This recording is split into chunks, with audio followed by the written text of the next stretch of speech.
Vänta här nu. Vänta här. Lite cracks här som... Lite crackigt då.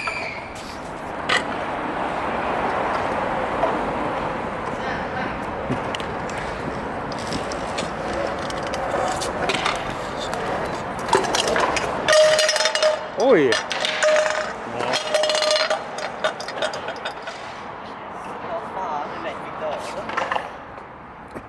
Fina grejer här.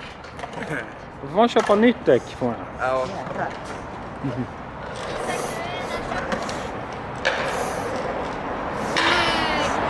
Snappat däck. Förtjänar någon som annat. Ja.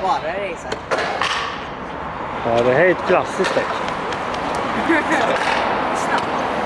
Det går att tejpa. Silvertejp. Mm.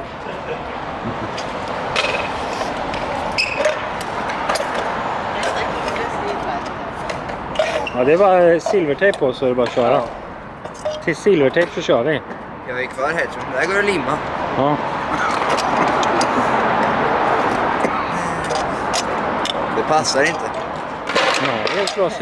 Så här kan det... Nej, det går inte.